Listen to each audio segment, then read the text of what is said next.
ఎగువ ప్రాంతాల నుంచి వస్తున్న వరద నీటి వల్ల భద్రాచలం వద్ద గోదావరి నీటి మట్టం క్రమంగా పెరుగుతోంది. శనివారం సాయంత్రం 5 గంటలకు 35.1 అడుగులు వద్ద ప్రవహిస్తున్నది. 5,89,743 క్యూసెక్కుల నీటిని అధికారులు విడుదల చేశారు. ఎగువ ప్రాంతాల నుండి వచ్చిన వరదకు భద్రాచలం వద్ద గోదావరి గంటకు పెరుగుతూ ప్రవహిస్తోంది. నీటి మట్టం పెరగడంతో స్నానపు ఘాట్ల ప్రాంతం వరకు వరద నీరు చేరుకుంది. ఆదివారం మొదటి హెచ్చరిక జారీ చేసే అవకాశం ఉందని అధికారులు అభిప్రాయపడుతున్నారు. భద్రాచలం ఎగువన ఉన్న చెర్ల మండలంలోని తాలిపేరు జలాశయానికి వరదనీరు భారీగా వచ్చి చేరుతోంది. శనివారం ఉదయం 5 గంటల సమయంలో ప్రాజెక్టు వద్ద అధికారులు 25 గేట్లను ఎత్తి 1,43,248 క్యూసెక్కుల వరద నీటిని దిగువన ఉన్న గోదావరి నదిలోనికి విడుదల చేశారు. మరోవైపు దుమ్ముగూడెం మండలంలోని సీతవాగుతో పాటు వివిధ వాగులు ఉధృతంగా ప్రవహిస్తూ గోదావరి నదిలో కలుస్తున్నాయి. దీంతో వరద ప్రవాహం ఎక్కువ స్థాయిలో ఉంది. కిన్నెరసాని ప్రాజెక్టులోకి భారీ ఎత్తున వరద నీళ్లు రావడంతో గేట్లు ఎత్తి గోదావరిలోకి విడుదల చేస్తున్నారు.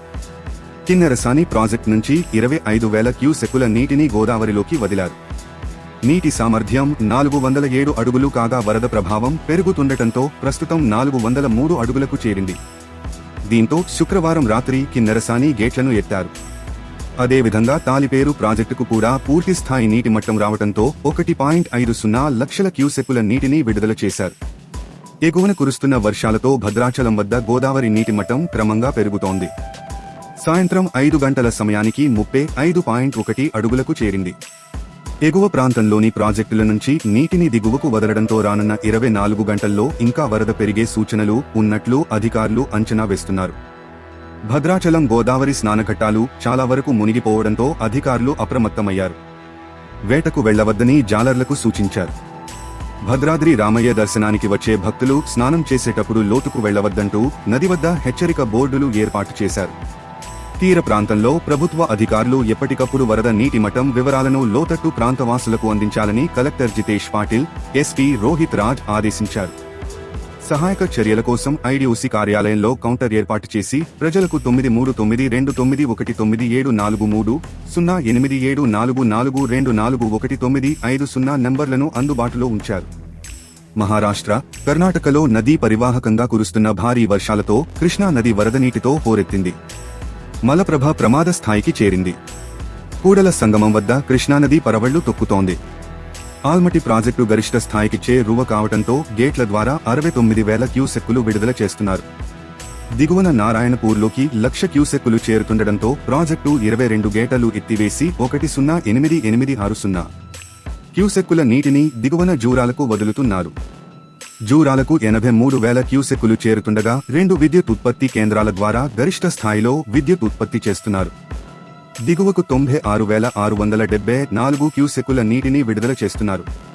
తుంగభద్ర ప్రాజెక్టులోకి ఎగువ నుంచి 1,03,787 క్యూసెక్కులు వరద కొనసాగుతోంది. ప్రాజెక్టులో నీటి నిలువ 68.77 టీఎంసీలకు పెరిగింది. ఎగువ నుంచి శ్రీశైలం ప్రాజెక్టులోకి ఈ సీజన్లో తొలిసారిగా 81,160 క్యూసెక్కుల వరద ప్రవాహం చేరుతోంది. నీటి నిలువ 36.56 టీఎంసీలకు పెరిగింది. ప్రాజెక్టులో వరద ఉధృతి పెరుగుతుండటంతో కుడి ఎడమ గట్ల నుంచి విద్యుత్ ఉత్పత్తిని నిలిపివేసి దిగువకు నీటి విడుదలను ఆపేశారు. సాగర్ రిజర్వాయర్ నుంచి తాగునీటి అవసరాల కోసం 9,874 క్యూసెక్కుల నీటి విడుదలను కొనసాగిస్తున్నారు. తెలంగాణ రాష్ట్ర వ్యాప్తంగా భారీ వర్షాలు కురుస్తున్నాయి. కుండపోత వర్షంతో హైదరాబాద్ నగరం సహా దాదాపు అన్ని జిల్లాలు తడిసి ముద్దయ్యాయి. శుక్రవారం రాత్రి నుంచి ఎడతెరిపి లేకుండా కురుస్తున్న వర్షానికి పంట పొలాలు నీట మునిగాయి. పలుచోట్ల చెరువులకు గండ్లు పడ్డాయి. గోదావరి పరివాహక ప్రాంతంలో కొన్ని గ్రామాల్లోకి నీరు చేరుకోవడంతో అక్కడ జనజీవనం స్తంభించింది. భారీ వర్షానికి రహదారులు ధ్వంసం కాగా పలుచోట్ల ఇళ్లు నేలమట్టమయ్యాయి. బొగ్గు ఉత్పత్తి చేసే సింగరేణి ఓపెన్ కాస్ట్ బొగ్గు ఉత్పత్తి కేంద్రాలు నీట మునగడంతో బొగ్గు వెలికితీత ఆగిపోయింది. జిల్లాల్లో పరిస్థితి ఇలా ఉండగా హైదరాబాద్, సికింద్రాబాద్ జంట నగరాల్లో ఉదయం నుంచి వర్ష బీభత్సం కొనసాగింది. శనివారం ఉదయం నుంచి ఒకే తీరుగా వర్షం కురుస్తుండటంతో ప్రజలు బయటకు రావడానికి ఇబ్బంది పడ్డారు. భాగ్యనగరం మొత్తం వర్షపు నీటితో చిత్తడిగా మారింది. హైదరాబాద్ నగరంలోని మణికొండలోని పంచవటి కాలనీలో ఈదురు గాలులతో కూడిన వర్షం ధాటికి అపార్ట్మెంట్ ముందున్న ఓ భారీ వృక్షం విరిగి అక్కడే నిలిపి ఉంచిన కారుపై పడింది.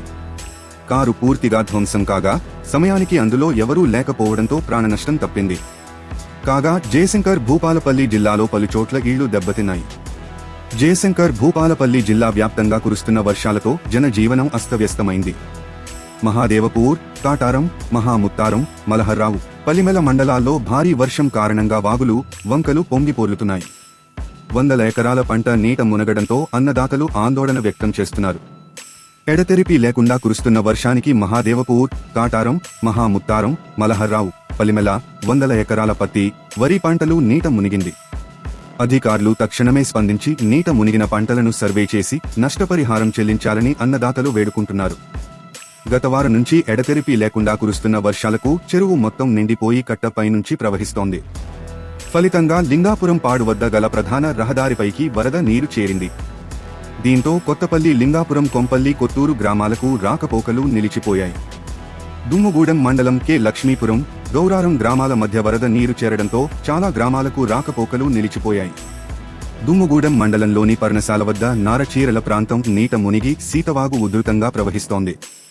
గుబ్బల మంగి వాగు వేగంగా ప్రవహించటంతో వంతెనను ఆనుకుని వరద నీరు ప్రవహిస్తోంది. ఇదే మండలంలో చేపల వేటకు వెళ్లి గోదావరిలో కొట్టుకుని పోయిన వ్యక్తి మృతదేహం సున్నంబట్టి రేవులో లభ్యమైంది. మృతుడిని ఆలుబాక గ్రామానికి చెందిన బనారి రాజు, 45గా గుర్తించారు. నిన్న చేపల వేటకు తెప్ప మీద వెళ్లి వరదలో గల్లంతైనట్లు స్థానికులు తెలిపారు. మరోవైపు తెలంగాణ నుంచి ఆంధ్ర మీదుగా ఒడిశాకు వెళ్లే ప్రధాన రహదారి అల్లూరి జిల్లా చింతూరు వద్ద కోయగూరు, కల్లేరు గ్రామాల మధ్య రోడ్డు కొట్టుకుపోవడంతో ఒడిశా నుంచి ఆంధ్ర మీదుగా తెలంగాణకు వాహనాల రాకపోకలు నిలిచిపోయాయి. జిల్లాలో వర్షాలు మరో 2 రోజుల పాటు కురిసే అవకాశం ఉందని అధికారులు తెలిపారు. ఇప్పటికే గోదావరి సమీపంలోని లోతట్టు ప్రాంత వాసులను అప్రమత్తం చేశారు.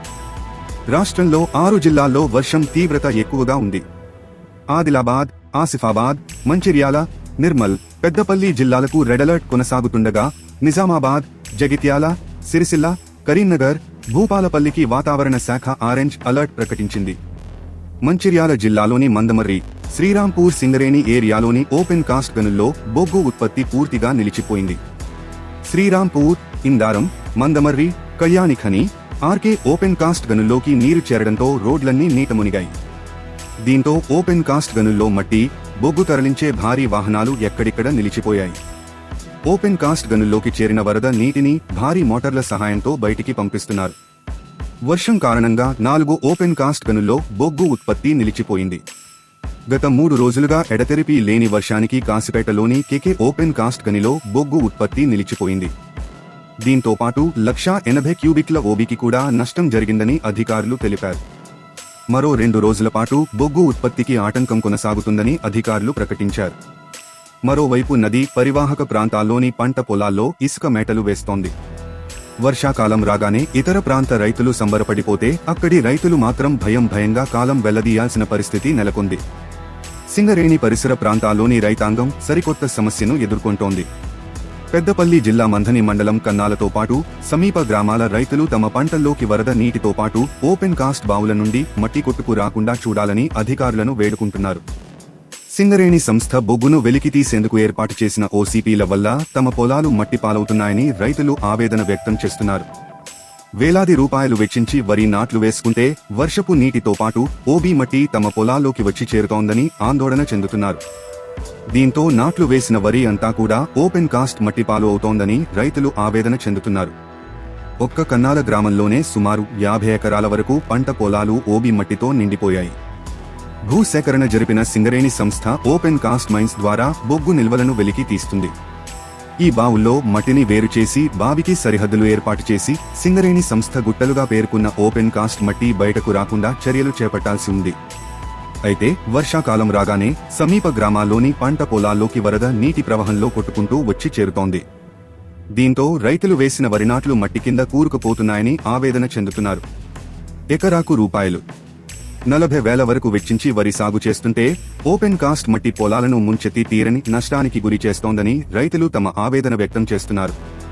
తమకు పరిహారం ఇవ్వడంతో పాటు వరద నీటి ద్వారా ఓబీ మట్టి దిగువ ప్రాంతానికి రాకుండా పటిష్టమైన చర్యలు తీసుకోవాలని డిమాండ్ చేస్తున్నారు. లేని పక్షంలో సింగరేణి సంస్థకు చెందిన లారీలను ఎక్కడికక్కడ నిలిపివేస్తామని హెచ్చరిస్తున్నారు. కుమురం భీం ఆసిఫాబాద్ జిల్లా రానున్న 3 రోజులు భారీ వర్షాలు పడతాయని వాతావరణ శాఖ హెచ్చరికలు జారీ చేసింది. దీంతో ఆసిఫాబాద్ మండలంలోని గుండీ గ్రామంలో ప్రజలు వాగు వద్దకు రావద్దని, వాగు దాటే ప్రయత్నం చేయవద్దని డప్పు చాటింపు వేయించారు. బాసర మండల వ్యాప్తంగా శుక్రవారం రాత్రి నుంచి ఎడతెరపి లేని వర్షం కురిసింది. దీంతో మండలంలోని పలు గ్రామాల్లో ఎక్కడ పడితే అక్కడ నీరు నిలిచిపోయాయి. మండలంలోని కొన్ని గ్రామాల్లో అంతర్గత రోడ్లన్నీ జలమయం కావడంతో ప్రజలు తీవ్ర ఇబ్బందులు ఎదుర్కొన్నారు. బాసర మండలంలో లాబ్ది గ్రామంలో పలు వీధులు చెరువును తలపించాయి. పలు కాలనీల్లో ఇండ్లలోకి వర్షపు నీరు రావడంతో గ్రామస్తులకు తీవ్ర ఇబ్బందులు ఎదురయ్యాయి. ఇండ్లలోకి వర్షపు నీరు చేరి సామాగ్రి, వస్తువులు తడిసిపోయాయని, రాత్రంతా జాగారం చేయాల్సి వచ్చిందని కాలనీ వాసులు ఆవేదన వ్యక్తం చేశారు. అలాగే మంగపేట మండలంలోని గోదావరి గంట గంటకు ఉగ్రరూపం దాలుస్తుంది. దీంతో అధికారులు అప్రమత్తం అయ్యారు. లోతట్టు ప్రాంతాల ప్రజలను ముందస్తుగానే పునరావాస కేంద్రాలకు తరలించి ప్రత్యేక చర్యలు తీసుకుంటున్నారు. గత 3 రోజులుగా జిల్లా కలెక్టర్ దివాకర టీఎస్ గోదావరి పరివాహక ప్రాంతాలలో సంచరిస్తూ అధికారులను అప్రమత్త చేస్తున్నారు. అక్కినపల్లి, మల్లారం గ్రామాలలో చాలా వరకు లోతట్టు ప్రాంతాలు జలమయం అయ్యి పంట పొలాలు సైతం నీట మునిగిపోయి పంట పొలాల్లో ఇసుక మేటలు వేశాయి. ప్రస్తుతం సైతం గత 4 రోజులుగా కురుస్తున్న వర్షాల కారణంగా లోతట్టు ప్రాంతాలలోని పంట పొలాలు సైతం నీటిలో మునిగిపోతాయని రైతులు ఆందోళన చెందుతున్నారు.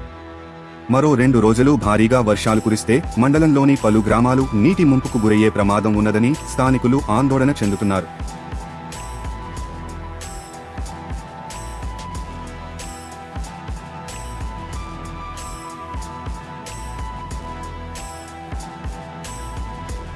తాజా సమాచారం కోసం లైక్ చేయండి, సబ్స్క్రైబ్ చేయండి, నోటిఫికేషన్ల కోసం గంట సింబల్ ఆన్ చేసి పెట్టండి.